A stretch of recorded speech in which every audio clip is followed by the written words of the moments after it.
Kim Juno's knees pressed against the cold metal floor of the New Terra transportation hub as another pair of boots stepped in front of him. These belonged to a galactic security officer, the kind who traveled between star systems hunting down smugglers and pirates.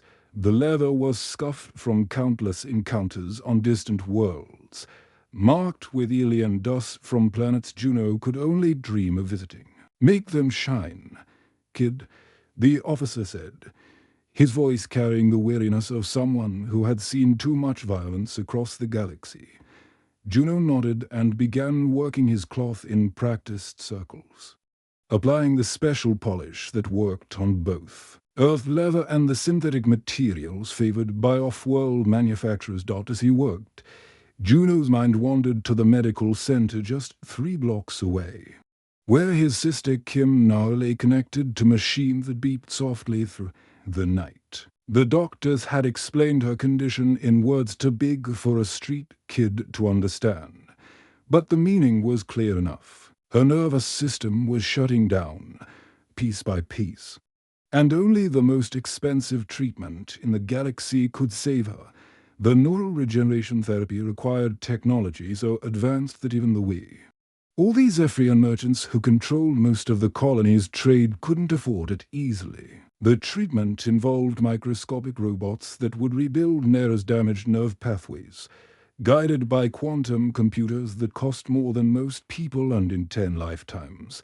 "There you go, sir," Juno said, finishing the boots.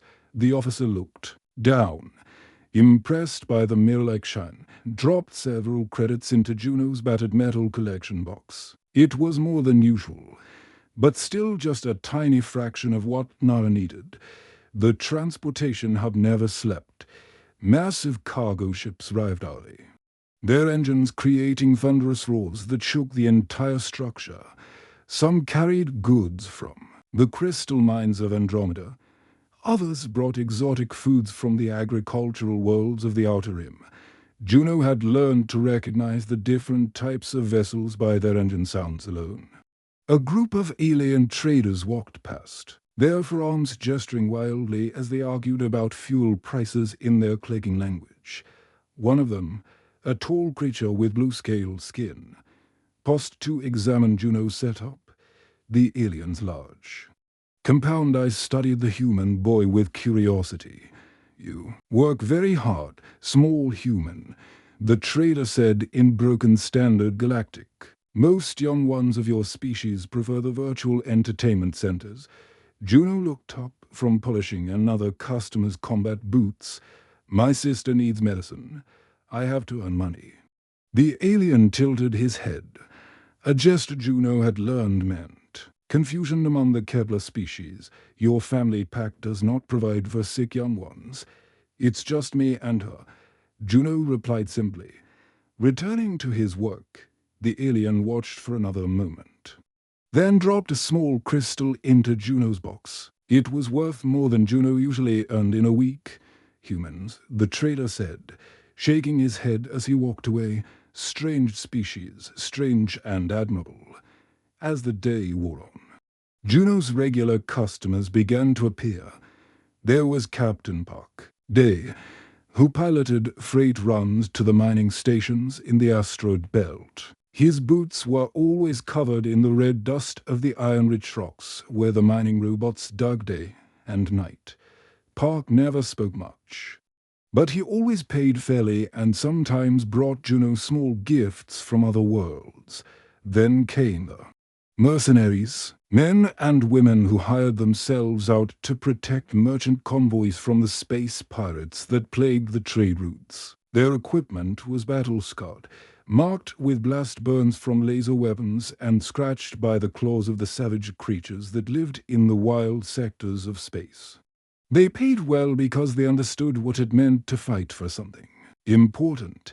The worst part of each day came when the hospital shifts changed. Juno would see the medical workers walking past, their faces grim with the weight of bad news they carried. Sometimes Dr. Song would stop by his station, not for a shoe shine, but to give Juno updates on Nera's condition. She's stable today, Dr. Song had said that morning. But we can't wait much longer. The treatment needs to begin within the next few weeks, or... He hadn't finished the sentence. He didn't need to dot as evening approached and the hub's lighting dimmed to simulate night. Juno packed up his supplies. His back ached from kneeling all day, and his hands were stained with polish that would take days to fully wash off. But his collection box held more credits than yesterday, and tomorrow he would try again. Walking through the medical center's corridors, Juno passed rooms filled with patients from across the galaxy. Humans shared space with aliens of every description, all united by their need for healing. The medical robots glided silently between beds, their sensors monitoring vital signs and dispensing medications with mechanical precision. Nara was awake when he entered her room, her eyes bright despite her weakness. "How much today?" she asked, with a small smile. Juno emptied his collection box onto her bedside table, counting carefully. "Getting closer," he said, though they both knew it wasn't nearly enough. Lee Minho stood near the massive viewing windows of the transportation hub, watching the endless stream of starships arrive and depart from New Terra Colony, his personal transport, a sleek vessel equipped with the latest quantum drives. Wouldn't arrive for another hour. The delay didn't bother him much. After 30 years of building his mining empire across the galaxy's most dangerous regions, he had learned patience. His eyes drifted to the young man working tirelessly near the main entrance. The boy moved with a focus that reminded Minho of his own desperate early days, back when he was just another poor kid trying to survive on the mining stations of the Outer Rim. But there was something different about this one. While other workers chatted and took breaks, this boy never stopped moving, never looked up from his work except to serve the next customer. Minho had seen determination before. The galaxy was full of people fighting to survive, to climb out of poverty, to make something of themselves. But this felt different. This felt personal. A massive cargo hauler thundered overhead, its anti-grav engines creating ripples in the air. The ship was returning from the Vega sector, probably loaded with rare metals extracted by the automated mining platforms that Minho's company had installed there. Those platforms worked round the clock, protected by defense drones that could destroy any pirate ship foolish enough to attack them. Yet for all his success with machines and technology, Minho found himself drawn to watch the simple human story unfolding at ground level. A Kepler trader approached the boy's station, his forearms carrying various packages from the market district. As the alien settled down to have his travel boots cleaned, he struck up a conversation with the young shoeshine worker. "You are here every day, small human," the trader observed in his clicking accent. "Even when the great storms come through the atmosphere, even when the transport schedules are disrupted, why do you not seek employment in the climate-controlled facilities?" The boy, whom Minho heard others call Juno, continued his careful work on the alien's unusual footwear. "My sister is sick," he said quietly. "She needs an operation that costs a lot of money. The doctors say she doesn't have much time left." Minho felt something cold settle in his chest. The words took him back 40 years, to another medical center on another world, where he had sat helplessly beside his own sister's bed. Liuna had been everything to him then. The only family he had left after their parents died in a mining accident. But the neural condition that was killing her had no cure in those days. No amount of money could have saved her. "What kind of sickness does your sister have?" the Kepler trader asked, his compound eyes showing genuine concern. "The doctors call it neural degeneration," Juno replied, his voice steady despite the pain. Minho could hear beneath the words, "Her nervous system is breaking down. They say there's a treatment, but it uses microscopic robots that cost more than I'll ever see." The alien trader made a sympathetic clicking sound. I have heard of this. Treatment. Very expensive, but very effective. The medical robots are built on only 3 worlds in the entire galaxy. Each one costs as much as a small starship. Minho stepped closer, pretending to examine the departure schedules on a nearby display screen. He wanted to hear more. Of this conversation, I'll find a way, Juno said with quiet determination. I have too. She's all I have left, and I'm all she has. Our parents died when their transport ship was attacked by pirates near the Centauri Belt. Nara was just a little girl then. The story hit Minho like a physical blow. Pirates had killed this boy's parents too, just like the raiders who had destroyed the mining station where he and Yuna had grown up. The galaxy was full of predators who took everything from the innocent, leaving children to fend for themselves in an uncaring universe. But unlike Minho's story, this one might have a different ending. After the Kepler trader left, Minho watched Juno serve all more customers. A group of mercenaries returning from a security mission in the Andromeda sector. A family of colonists heading to establish a new settlement on one of the terraformed worlds. Each interaction was brief but genuine, and Minho noticed how many customers paid more than the standard rate. Even strangers could see the boy's dedication. When the area around Juno's station finally cleared, Minho made his decision. He walked over and sat down in the simple chair, extending his expensive leather boots toward the young man. Tell me about your sister, Minho said simply. Juno looked up, surprised.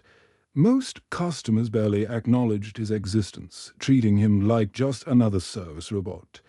But something in this stranger's voice was different.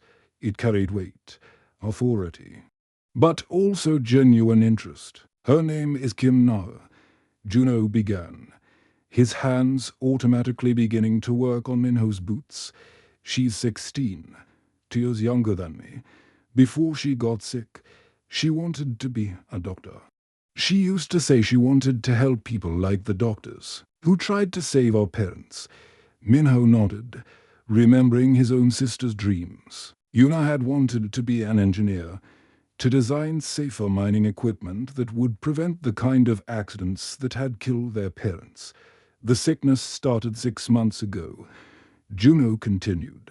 First, she couldn't feel her fingers properly. Then her legs got weak.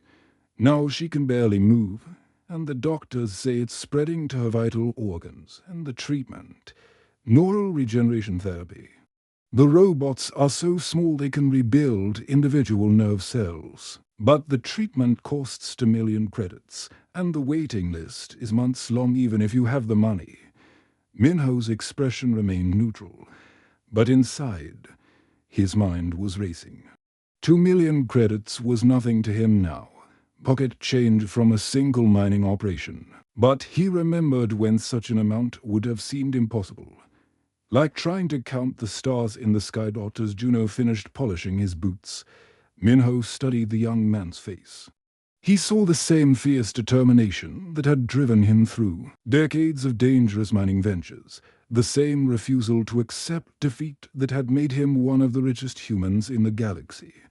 But he also saw something he had lost along the way. Hope, pure, desperate hope that love and hard work could overcome any obstacle. Minho reached into his jacket and pulled out a small data pad, its screen glowing with information that made Juno's eyes widen. Bank accounts, mining operations, starship registrations, numbers so large they seemed impossible. I own 17 mining platforms across 4 different star systems, Minho said quietly. My ships extract rare metals from asteroid fields where the gravity can crush a human body in seconds. My crews work in places where one mistake means floating dead in space forever. Juno stared at the data pad, trying to process what he was seeing. You're really offering me 2 million credits, more than that if the mission succeeds. Minho leaned back in his chair, But I need you to understand what you'd be signing up for. The Vega Nebula isn't like the safe mining operations near inhabited worlds. It's a graveyard of failed expeditions, a transport ship rode overhead, its engines leaving a trail of blue plasma in the artificial atmosphere of the hub. Minho pointed toward the massive vessel as it disappeared into the starful sky. See that cargo hauler? It's carrying supplies to one of my automated mining stations. Those stations are run entirely by robots and artificial intelligence. They're efficient, reliable, and they never get tired or scared. He paused, his eyes meeting Juno's. But they also can't adapt when something unexpected happens. Juno felt his heart racing. The opportunity seemed too good to be true, but the desperation in his chest made him want to grab it regardless of the risk. What kind of unexpected things? Minho activated a holographic display on his data pad. The image showed a swirling mass of colored gases and electrical storms. Beautiful and terrifying at the same time. The Vega Nebula is what's left of a star that exploded 10,000 years ago. The entire region is filled with electromagnetic storms that can fry any electronic equipment in seconds. The hologram zoomed in, showing the twisted wreckage of several large vessels floating in the cosmic storms. 3 different alien corporations have tried to harvest the quantum crystals that form naturally. In the nebula's core, the Zephyrians send their most advanced mining ship, equipped with technology that makes human computers look like children's toys. The ship lasted 6 hours before its systems failed completely. Juno leaned forward, fascinated despite his fear. What about the other 2? The Andromedan Mining Consortium sent a fleet of 12 automated harvester drones, each one worth more than this entire colony. The electromagnetic pulses in the nebula turned them into expensive scrap metal. Minho swiped to another image, showing the skeletal remains of massive robotic vessels. The 3rd attempt was made by a joint venture between the Kepler traders and the silicon-based life forms from the Outer Rim. Their ships were powered by quantum reactors that should have been immune to the nebulas. Interference should have been. The nebula doesn't follow normal rules of physics. It's not just electromagnetic storms we're dealing with. There are gravitational anomalies that can stretch a starship like rubber, and temporal distortions that make time move differently. In various sections, some areas of the nebula exist partially in other dimensions. Juno felt a chill run down his spine. And you think humans can succeed where all these advanced species failed? Minho closed the holographic display and studied Juno's face carefully. Tell me something. When your shoe polish runs out, what do you do? I find something else. That works. Sometimes I use cooking oil mixed with ash, or I trade services with other vendors for supplies. Exactly. Minho smiled for the first time since their conversation began. When an alien's quantum computer fails, they wait for replacement parts to be shipped from their home world. When a human's computer fails, they figure out how to make calculations with whatever they have available. A group of space Marines walked past, their armor scarred from battles with the creature-infested worlds of the Dark Sector. Their equipment was a mixture of high-tech weapons and improvised modifications. Proof of humanity's ability to adapt military hardware for unexpected situations. The quantum crystals in the Vega Nebula are worth more than entire planetary economies. Minho continued. Just one successful harvest would fund medical treatments for thousands of people like your sister. But it requires a crew that can think on their feet when everything goes wrong. Juno thought about the medical center where Nar lay waiting. The doctors had been honest about her chances without treatment. She had weeks, maybe days, before her condition became irreversible. What would I have to do? The mission requires a crew of 6 humans. We'll use a modified mining vessel equipped with the most basic, reliable technology available. No quantum computers, No artificial intelligence. No automated systems that can be disrupted by the nebula's interference. Minho pulled up another hologram, this one showing a sturdy-looking spacecraft that seemed almost primitive compared to the sleek vessels commonly seen at the transportation hub. The ship is called the Iron Will. It was built using old-fashioned human engineering principles, mechanical controls, analog navigation systems, and equipment that can be repaired with basic tools. If something breaks, we fix it ourselves, or we don't come home. The reality of what Minho was proposing began to sink in. Juno would be leaving the safety of the colony to venture into one of the most dangerous regions of known space, with no guarantee of survival. The other crew members, Juno asked. Do they have experience with this kind of mission? Two of them are former military engineers who served in deep space combat zones. One is a geologist who spent years studying quantum crystal formations. Another is a medical officer who can keep us alive if we're injured far from any hospital. Minho paused. The fifth crew member is a young woman whose brother died from the same condition as your sister. She volunteered for the same reason you're considering it. Juno felt a connection to this unknown woman, understanding the desperation that would drive someone to risk everything for a family. How long would the mission take? 2 weeks to reach the nebula. 1 week inside if everything goes perfectly. 2 weeks to return. But time moves differently in some parts of the nebula, so we might experience more or less time than passes in normal space. The weight of the decision pressed down on Juno's shoulders, 3 weeks away from Nara. 3 weeks when her condition could worsen without him there to encourage her. But also 3 weeks that could save her life forever. When would we leave? Tomorrow morning. My ship is already being prepared at the military spaceport. Minho stood up. Leaving several credits on Juno's workstation, I need an answer tonight. The launch window for reaching the nebula safely only opens once every few months. Juno looked toward the medical center, invisible beyond the hub's massive walls, but always present in his thoughts. If I don't come back, then your sister will receive the medical treatment anyway, paid for from my personal accounts. Minho's voice was firm.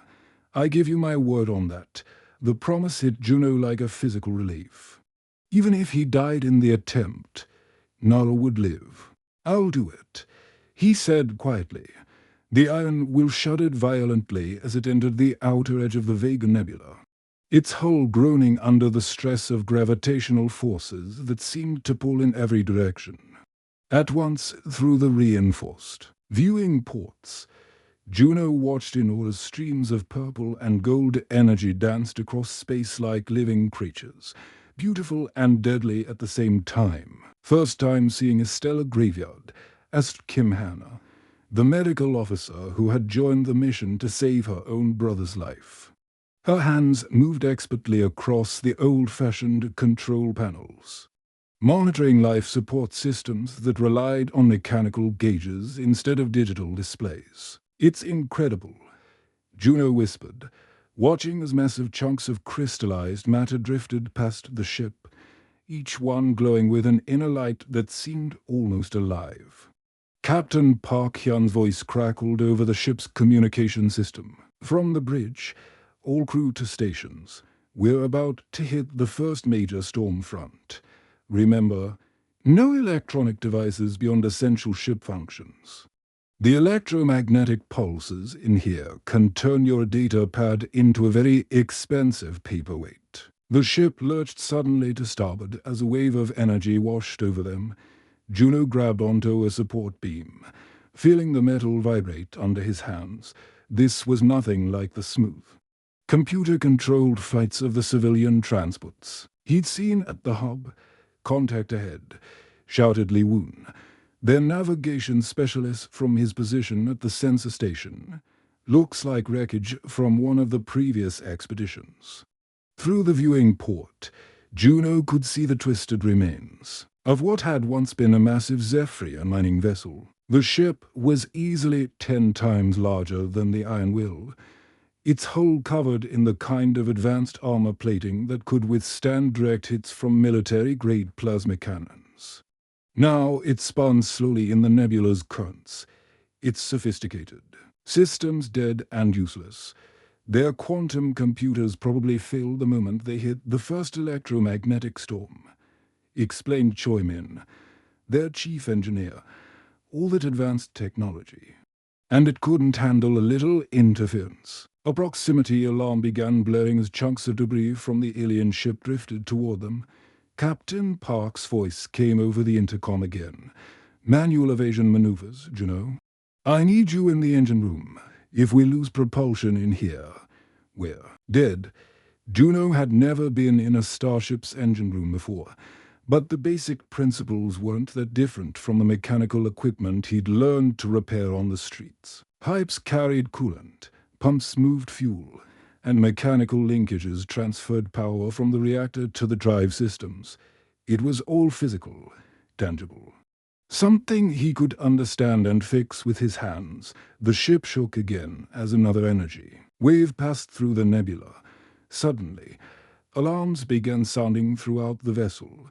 "Main mining laser is offline," reported Choi Min from the engineering station. The targeting computer just fried itself. Juno looked at the laser assembly, a massive piece of equipment designed to cut through solid rock and extract quantum crystals with surgical precision. The control systems were smoking, their circuit boards blackened by electromagnetic overload. "Can we replace the damaged components?" asked Captain Park. "Not with what we have aboard." Choi Min replied grimly. "The targeting system requires quantum processors that we don't carry as spares." Juno studied the laser assembly more carefully. The basic cutting mechanism was still intact, but without computer guidance. It was just an expensive piece of junk, unless... "What if we don't need computers to aim it?" he asked. The engineer looked at him skeptically. "The precision required for a quantum crystal extraction demands calculations that no human could perform, man. Usually, but humans used to cut gemstones by hand for thousands of years before computers existed," Juno pointed out. "They developed techniques for finding the exact angles and pressure points needed to split crystals without shattering them, before anyone could protest." Juno began disconnecting the fried computer components from the laser assembly. In their place, he rigged up a system of mechanical levers and manual adjustment wheels, using spare parts from the ship's general maintenance supplies. "This is insane," muttered Choi Min, but he helped anyway, intrigued despite his skepticism. Within 2 hours, Juno had transformed the high-tech mining laser into something that looked like it belonged in an ancient craftsman's workshop. Manual controls replaced digital interfaces, and mechanical gauges showed power levels and cutting angles. "Navigation system just went offline too," announced Lee Woon from the bridge. "All our star charts are corrupted." This time, Juno didn't hesitate. He pulled out a piece of paper and began sketching the positions of the brightest energy sources in the nebula, using basic geometry to plot their course toward the crystal formations at the nebula's heart. "You're navigating by landmarks," Captain Park asked, impressed despite himself. "Same way sailors used to navigate by stars," Juno replied. Measuring angles with a simple protractor he'd found in the ship's emergency supplies. The energy patterns in this nebula are consistent enough to use as reference points. The ship continued deeper into the swirling chaos, guided by hand-drawn maps and powered by determination. When the atmospheric processes failed, Juno rigged up a backup system, using the ship's emergency oxygen tanks and some creative plumbing. When the artificial gravity fluctuated, he adjusted the mechanical stabilizers manually, keeping everyone's feet on the deck. Each repair was improvised, cobbled together from whatever materials were available. But they worked, and that was what mattered. "How did you learn to do all this?" asked Kim Hanna, watching Juno jury-rig yet another critical system. "You pick things up when you're desperate," Juno said, not stopping his work. "When you're responsible for someone else's life, you find ways to make broken things work again, through the ship's communication system." They could hear distress signals from other vessels in the nebula. An Andromedan corporate fleet had lost half their ships to gravitational anomalies. A Kepler trading expedition was requesting emergency evacuation after their life support systems failed. But the Iron Will pressed on. Its crude mechanical systems functioning where advanced alien technology had failed. The crew worked together like parts of a single machine, each person adapting to problems as they rose. "Crystal formation detected dead ahead," announced Lewun. "Readings show the highest concentration of quantum crystals ever recorded in this sector." Juno looked through the viewing port at their destination. A massive cluster of crystalline structures floated in the nebula's heart, each one pulsing with energy that could power entire star systems. The crystals were beautiful, like frozen lightning captured in solid form. "Prepare the mining laser," ordered Captain Puck. "Let's see if Juno's modifications actually work." As the ship approached the crystal formation, Juno took his position at the manual controls he'd built. His hands moved across the mechanical levers, adjusting the laser's focus and intensity based on what his eyes could see rather than what computers calculated. The first cutting beam lanced out, striking the largest crystal with perfect precision. Instead of shattering, the crystal split cleanly along its natural fault lines, revealing the pure quantum matrix within. "Impossible," whispered Choi Min, "the accuracy required for that cut." "When you're fighting for someone you love," Juno said quietly, "impossible just means you haven't found the right way yet." The Iron Will's cargo bay hummed with energy as the quantum crystals secured in their containment. Fields pulsed with captured starlight. Each crystal was worth more than most people would see in 10 lifetimes. But to Juno, they represented something far more precious than wealth. They were Nair's future. Crystallized hope that gleamed like captured rainbows in the ship's artificial lighting. Captain Park Hyan stood before the crew as they prepared to leave the nebula behind. "Final count shows we harvested more quantum crystals than the last 3 alien expeditions combined," he announced, his voice filled with quiet pride. "Every one of you proved that human determination can overcome any obstacle." The journey back to New Terra colony felt different from their desperate flight into the nebula. The ship's crude mechanical systems, once viewed as primitive backup equipment, now seemed like marks of ingenuity. Where alien vessels had relied on quantum computers and artificial intelligence, the Iron Will had succeeded through human creativity and refusal to surrender. During the long voyage home, news of their success began spreading across the galaxies. Communication networks. The first reports came from the rescue ships that had witnessed the Iron Will's impossible mission. Soon, every major news service in known space was carrying the story of the human crew that had succeeded where advanced alien technology had failed. "Look at this," Kim Hanna called out, gathering the crew round the ship's basic communication console. A holographic news broadcast showed footage of their ship emerging from the nebula, its hull scarred but intact, while the wreckage of massive alien mining vessels drifted helplessly in the cosmic storms behind them. The news anchor, a professional Zephyrian journalist with the kind of composed demeanor that came from reporting on galactic events, seemed genuinely amazed by what she was describing. For the first time in recorded history, a mining expedition has successfully harvested quantum crystals from the Vega Nebula. The crew, comprised entirely of humans, accomplished this feat using what experts are calling impossibly primitive technology. The broadcast cut to an interview with a prominent Andromedan scientist. His multiple eyes blinking in what Juno had learned was a sign of confusion among his species.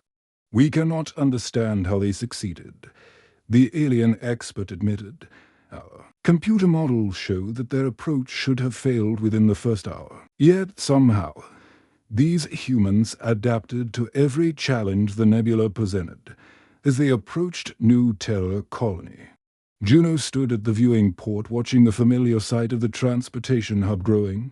Larger, ships of every description filled the traffic lanes round the colony, their crews probably unaware that one of the most significant mining achievements in galactic history was happening right in their backyard. "You know what this means, don't you?" Minho asked, joining Juno at the window. "Every major corporation in the galaxy is going to want to hire human crews for their most dangerous operations. You've just proven that sometimes the old ways are better than the new ones." The landing at New Terra's spaceport drew crowds that Juno had never seen before. Word had spread about their success, and beings from dozens of different species had gathered to witness the return of the impossible mission. Reporters from across the galaxy pushed forward with cameras and recording devices, eager to capture the moment.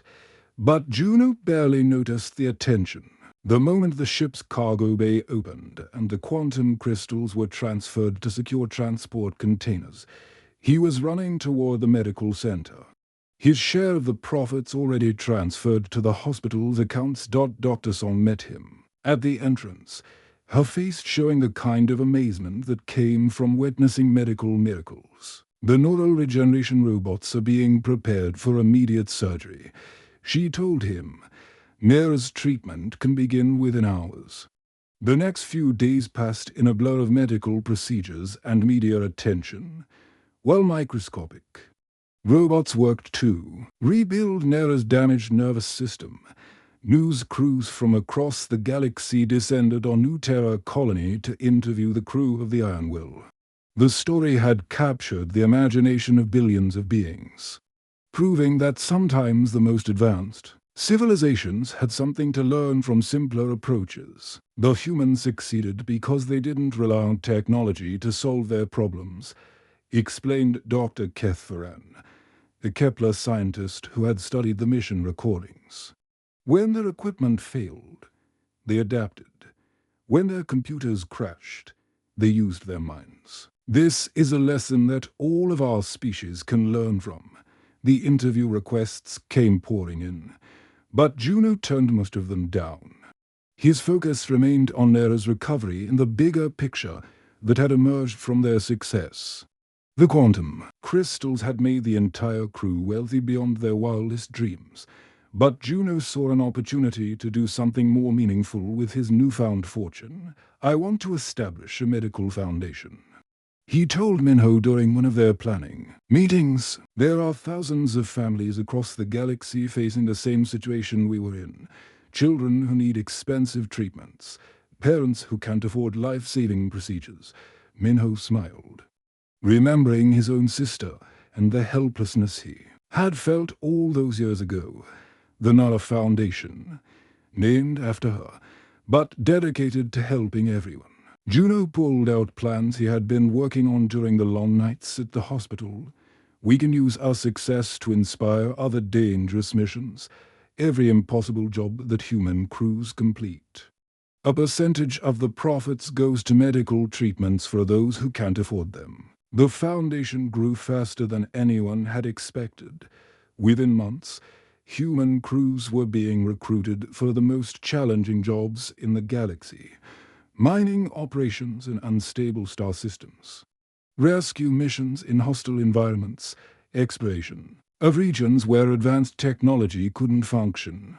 Each success proved the same point: human adaptability and determination could overcome obstacles that defeated even the most sophisticated alien. Engineering.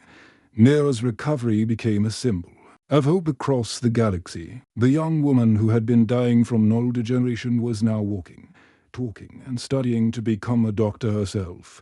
Her first public appearance, 3 months after the surgery, drew crowds of beings from across known space.